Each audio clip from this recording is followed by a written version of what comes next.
Hello everyone, welcome to today's call, Rehabbing 101. I'm Tony Javier, founder of Estate Prodigy, and on the phone with me is Sabrina Shoemaker. You there, Sabrina? Good morning. Hello, everyone. Glad that Sabrina could be on the call. For those of you who haven't been on a call before, Sabrina and I have been working together for almost 8 years now. She is a trainer, a coach, and a licensed realtor, and she knows, I think, my business just about as good as anyone, and so she's going to assist on the call today and talk to you about rehabbing. You ready to get started, Sabrina? I'm ready. All right, fantastic. So for those of you new to Real Estate Prodigy, Real Estate Prodigy is basically a platform that allows myself and my company to show you, a real estate investor or striving or potential real estate investor, show you our tools, systems, and things that we do on a daily basis to flip at least a house a week in multiple markets, and really grow our business the way that we have, and things that have allowed me to step out of the business and concentrate on things that are more business oriented, such as things that we're doing here today, as well as some other bigger things that we have in the works. So if you're a member, great. I think most of you are. If you're not, and this is a free sample or something you got as a free giveaway, you can go anytime to getmyprodigy.com and get signed up for different levels of Real Estate Prodigy and get jump started right away. So let's get started. So Rehabbing 101. I'll kind of jump into some of the things that we're going to cover today. We're going to cover why rehabbing can net you big profits. Lots of opportunity in rehabbing. There's a lot of people doing it, but there's also a lot of people that can be a little bit scared to do it because there are a lot of things that can go into rehabbing properties, and that's what we're going to do, is try and alleviate some of those worries for you, show you the ins and outs of what we've done and how you can put them into your business. We're going to show you how the scope of work is very important in a rehab project. That's something that really sets up the project itself and makes it much more easier once you create a good scope of work for your contractors. We're going to do a budget overview, show you how to budget for properties, and kind of go over some of the things we use to estimate projects. Why it's important to hire the right contractors, and how to hire the right contractors, and whether you want to be the general contractor or hire a GC to manage the whole project for you. So remember, this is Rehabbing 101. This is something that beginning investors can really get a lot out of, and even if you're a seasoned investor, we still feel like there's a lot of things in this webinar here that you can learn from that you can really take into your current business and use. So what we're going to do is we're going to dive into each of these a little bit. You're going to get some great information. We're going to give you an overview of all of these things here, and then we're going to follow it up with some different webinars that actually dive further into each one of these sections, so that we can really pinpoint a lot of little things that you maybe don't think about in the rehab process that really can help you systemize the rehab to where like we have, to where it's a 30 to 45 day project rather than a 60 to 120 day project like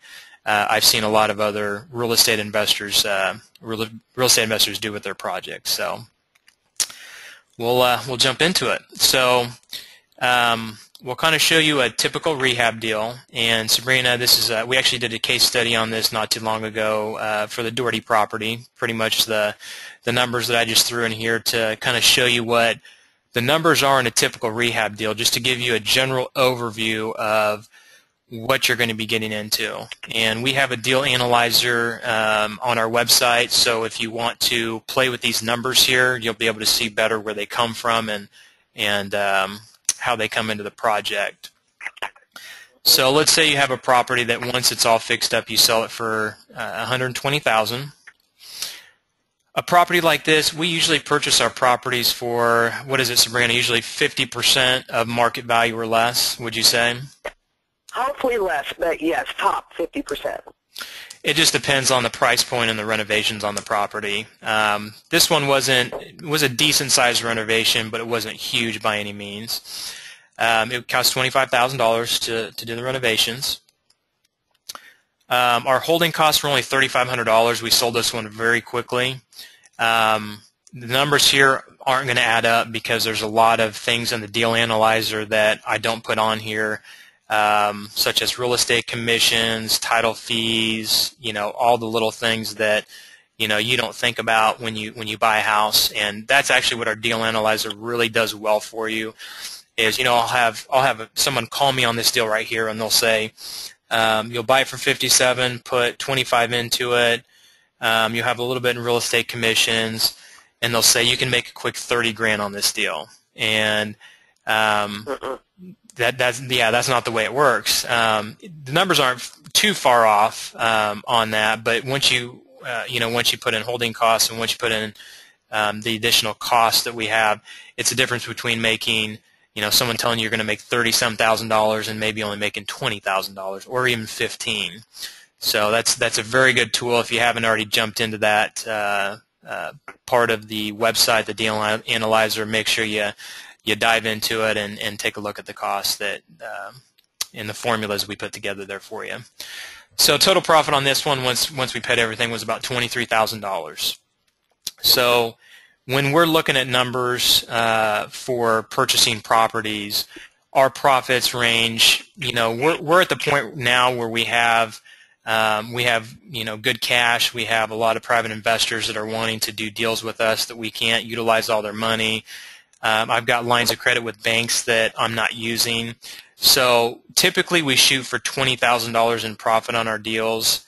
But at this point, if there's multiple offers on, let's say, a foreclosure property, and we really want the house and we feel like we're going to have to up our price closer to asking value or asking price, we feel like we have our systems down to where if we only estimate $10,000 in profit, and that's on a flip, and then we also have our rent to own to where we save money on real estate commissions and holding costs if we do a rent to own. We have a completely different formula for that to where if we make $10,000 on the flip, then we can potentially make $15,000 to $20,000 on a rent to own. So for you guys just starting, you don't necessarily have everything down like we do. And if you're seasoned, great. That's something you can kind of tweak. But I would definitely shoot for $100,000 to $200,000 property, I'd shoot for at least 20 grand. Once you get closer to 200 grand, I'd probably shoot for closer to $30,000 profit. One, because you're tying up more money, and it's typically more on the rehab for those types of properties. And two, that just gives you better margin for error. Once you get into a $200,000 house, you have more holding costs, you have more things that come into the mix. Properties may not sell as well, at least in some of the markets that we do, because the average price in our markets are about $130,000 to $150,000. And if you're in California or some of those bigger markets, that's nothing to you. You're probably $500,000 houses, maybe minimum $300,000. And if you're in that $300,000 to $500,000 range, your profits are probably going to be closer to $30,000 to $60,000 on a typical rehab deal. So, anything you want to add in there on this part of it, Sabrina?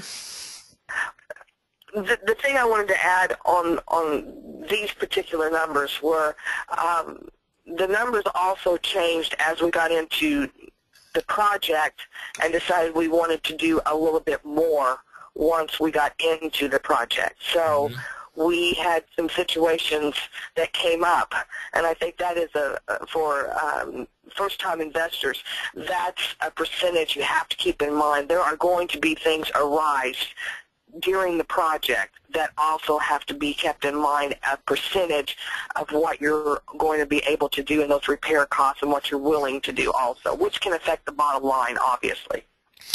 100%. And in our deal analyzer, actually add a little bit of overage for repairs. We do 10% overage. So what I like to do is I like to overestimate on my repairs. So if I think something's going to cost $3,000, then I'll put in $3,500, and then on top of that, when you total it up, there's an extra 10% cushion. So anytime you do repair estimates, always try and estimate high, and then once you get your contractors in there, then try and get them down as much as you can to where, there's actually a lot of projects where we'll estimate our repairs to be, let's say, $30,000, and we can come in and get our put our system into it and get the get the numbers down to $25,000, which makes us an extra $5,000. But we want to be safe, of course, so we're going to use that $30,000 mark, knowing even if we know that we can get it down to $25,000. So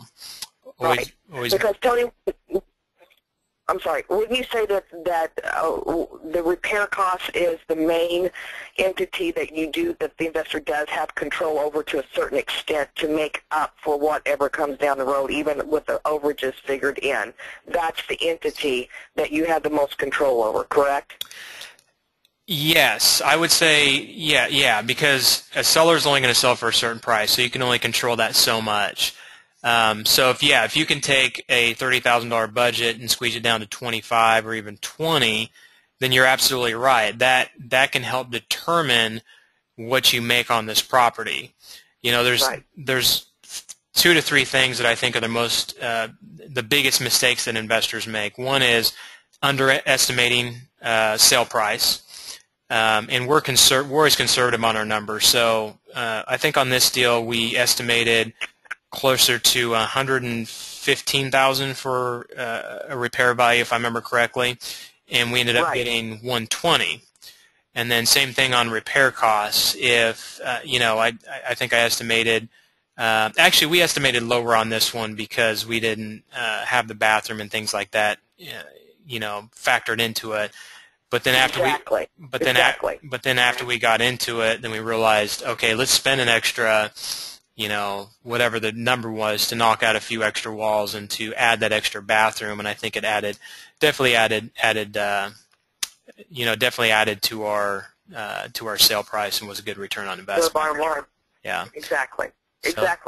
So sale price, underestimating sale price, underestimating repair costs are one of the biggest things that I see.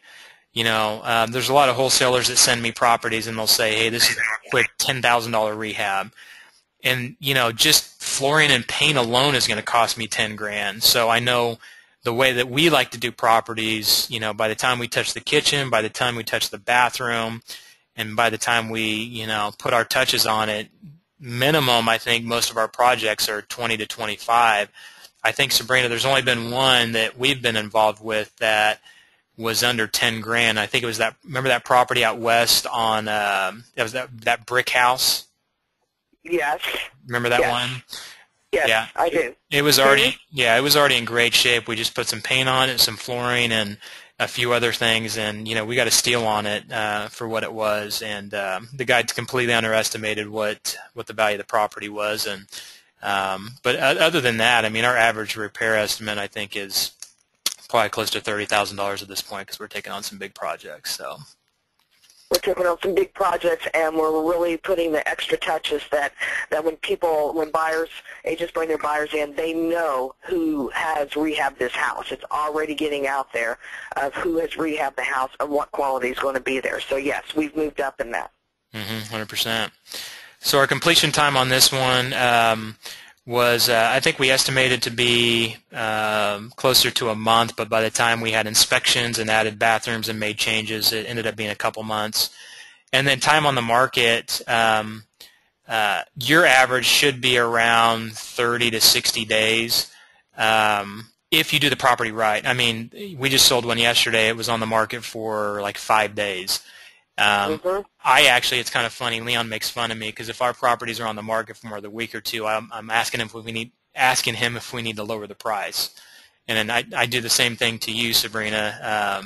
And I know both of you guys tell me to be patient because if we don't get an offer within a week on our properties, I'm pretty surprised. Just because we do the right work, we do upper end renovations for a lower end cost, and our properties fly off the shelf. But the average time on the market right now, I think is, do you know what the average time on market is for our area, Sabrina? Is it probably closer to 90 days? For our area, of course, there's a few hot spots, obviously, where everyone tries to buy. But for our area, it's between 60 and 90 days. If a property hasn't moved going towards that 90-day mark, then a listing price needs to be adjusted ASAP, because once it hits that 90-day mark on any property, as an agent, I can tell you, it's old news. It's been there, done that, and buyers are looking at other things. So you want to stay underneath that 90-day mark for sure with any of your properties that you want gone. So yes, if we haven't moved a property within the first 30 days, then we are definitely looking at what we need to do to adjust that and get that property gone, because you've got holding costs involved in this. You're paying for it. Absolutely. So that's the overview of a typical rehab between sale price, renovations, completion time. It should take you a month to 2 months to do a typical rehab.